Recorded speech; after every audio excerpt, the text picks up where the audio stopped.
ओम श्री परमात्मने नमः। ओम श्री हरिनारायणाय नमः।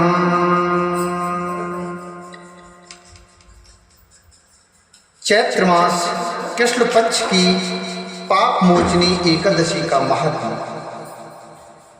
युधिष्ठिर ने एक बार भगवान से पूछा, हे प्रभु, फाल्गुन मास शुक्ल पक्ष की आमल की एकादशी का महत्व मैंने सुना। फाल्गुन शुक्ल पक्ष की आमल की एकादशी का महत्व मैंने सुना। अब चैत्र कृष्ण पक्ष की एकादशी का क्या नाम है, यह बताने की कृपा कीजिए। तब भगवान श्री कृष्ण बोले, हे राजेंद्र सुनो, मैं इस विषय में एक पाप नाशक उपाख्यान सुनाऊंगा। नरेश मानधाता के पूछने पर महर्षि लोमश ने कहा था।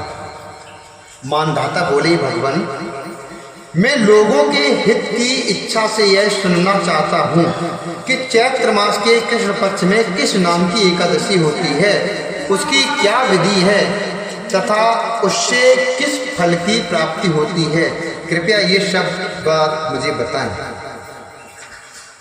लोमश जी ने कहा, नृपश्रेष्ठ, पूर्व काल की बात है। अप्सराओं से सेवित चैत्र रथ नामक वन में, जहाँ गंधर्वों की कन्याएं अपने किंकरों के साथ बाजे बजाती हुई विहार करती हैं, मंजू घोषा नामक अप्सरा मुनिवर मेधावी को मोहित करने के लिए गई। वे महर्षि उसी वन में रहकर ब्रह्मचर्य का पालन करते थे। मंजू घोषा मुनि के भय से आश्रम से एक कोस दूर ही ठहर गई और सुंदर ढंग से बीड़ा बजाती हुई मधुर गीत गाने लगी। मुनि श्रेष्ठ मेधावी घूमते हुए उधर जा निकले और उस सुंदरी अप्सरा को इस प्रकार गान करते हुए देख सेना सहित कामदेव से परास्त होकर बरवस्व मोह के वशीभूत हो गए। मुनि की ऐसी अवस्था देख मंजू घोषा उनके समीप आई और बीड़ा नीचे रखकर उनका आलिंगन करने लगी। मेधावी भी उसके साथ रमण करने लगे।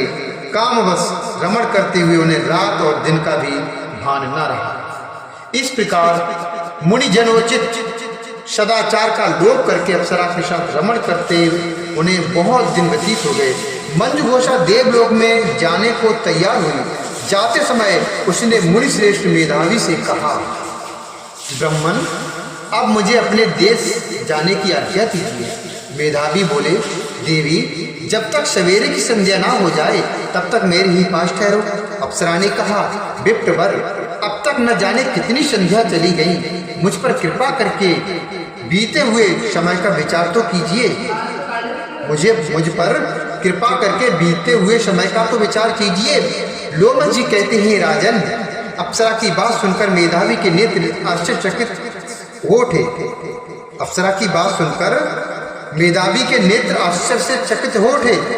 उस समय उन्होंने बीते हुए समय का हिसाब लगाया तो मालूम हुआ कि उसके साथ रहते 57 वर्ष हो गए। उसे अपनी तपस्या का विनाश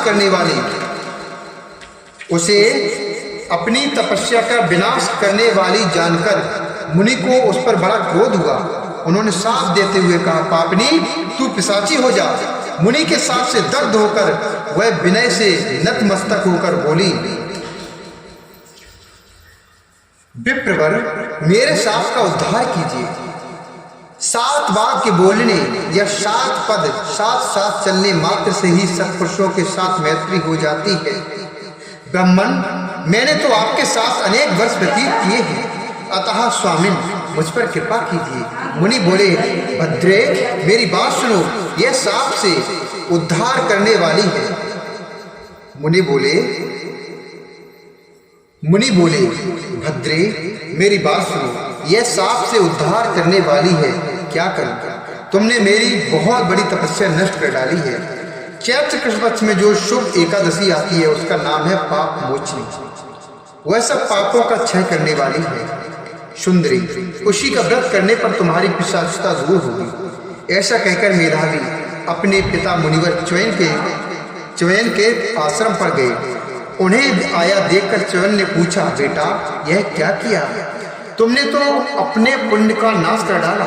मेधावी बोले, पिताजी मैंने अप्सरा के साथ रमण करने का पातक किया है। कोई ऐसा प्रायश्चित बताइए जिससे पाप का नाश हो जाए, पाप मुक्त मैं हो जाऊं। च्यवन ने कहा, बेटा चैत्र कृष्ण पक्ष में जो पाप मोचनी एकादशी होती है उसका व्रत करने पर पाप राशि का विनाश हो जाएगा। पिता का यह कथन सुनकर मेधावी ने उस व्रत का अनुष्ठान किया। इससे उनका पाप नष्ट हो गया और वे पुनः तपस्या से भरपूर हो गए। इसी प्रकार मंजू घोषा ने भी इस उत्तम व्रत का पालन किया।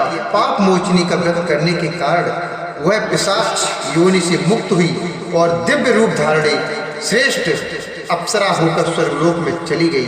राजन, जो श्रेष्ठ मनुष्य पाप मोचनी एकादशी का व्रत करते हैं उनका सारा पाप नष्ट हो जाता है। इसको पढ़ने और सुनने से शस्त्र गोदान का फल मिलता है। ब्रह्म हत्या, स्वर्ण की चोरी, सुरापान और गुरपत्नी गमन करने वाले महापात की भी इस व्रत के करने से पाप मुक्त हो जाते हैं। यह व्रत बहुत ही पुण्यमय है। बोली श्री हरि नारायण भगवान की जय। कृष्ण कन्हैया लाल।